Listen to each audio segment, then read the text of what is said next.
ज्येष्ठ नेते मनोहर जोशी यांचं निधन झालेलं आहे। बाळासाहेबांचा कोहिनूर हरपला अशी भावना आता सगळीकडे उमटू लागलेली आहे। लोकसभेचे माजी सभापती मनोहर जोशी यांचं निधन झालंय। दरम्यान राज्यपाल रमेश बैस यांनी त्यांचं अंत्यदर्शन घेतलंय। मनोहर जोशी 86 वर्षांचे होते। त्यांच्याकडे राजकारणाचा प्रदीर्घ अनुभव होता।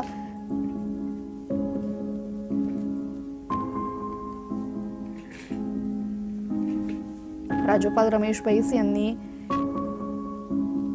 मनोहर जोशी यांच्या पार्थिवाचं अंत्यदर्शन घेतलेले काही वेळातच मनोहर जोशी यांच्या पार्थिवावर शासकीय इतमामात दादर येथील स्मशानभूमीत अंत्यसंस्कार होणार आहेत।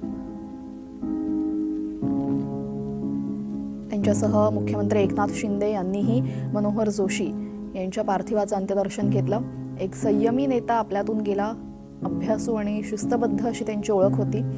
ही घटना मनाला चटका लावून जाणारी आहे असं दुःख यावेळेस मुख्यमंत्री एकनाथ शिंदे यांनी व्यक्त केलेलं आहे।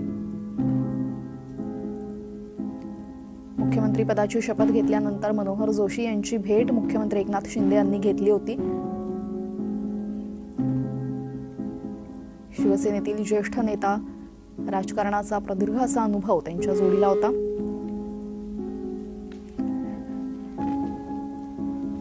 यासोबतच दरेकरांनी सुद्धा त्यांच्या पार्थिवाचं अंत्यदर्शन घेतलेले।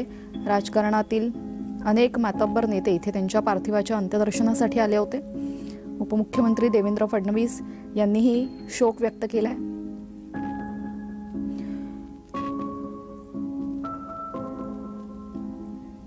महाराष्ट्राचे माजी मुख्यमंत्री आणि शिवसेनेचे ज्येष्ठ नेते मनोहर जोशी यांचं हृदयविकाराच्या झटक्याने शुक्रवारी पहाटे 3 वाजता निधन झालं। ते 86 वर्षांचे होते।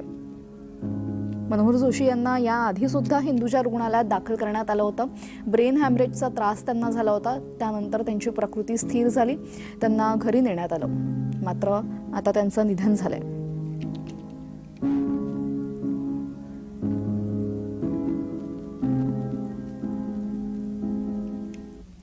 मनाला वेदना आणि चटका लावणारी घटना आहे।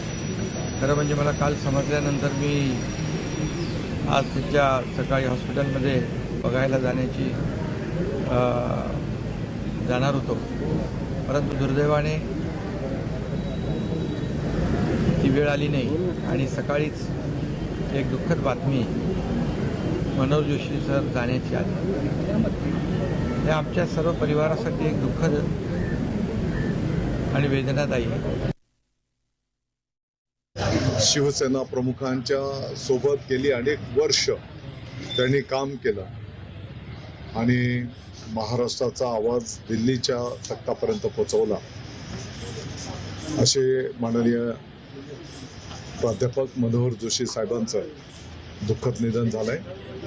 मी आपल्या सर्वांच्या वतीने, नाशिक जिल्ह्याच्या सर्व नागरिकांच्या वतीने भावपूर्ण श्रद्धांजली अर्पण करतो। शिवसेनेचे पहिले मुख्यमंत्री म्हणून त्यांनी त्यावेळेला अतिशय चांगलं आणि उत्कृष्ट काम केलेलं होतं।